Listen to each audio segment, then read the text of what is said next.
وأخذت الذين ظلموا الصيحة فأصبحوا في ديارهم جاثمين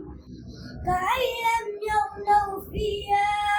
ألا بعدا لمدين كما بعدت ثمود ولقد أرسلنا موسى بآياتنا وسلطان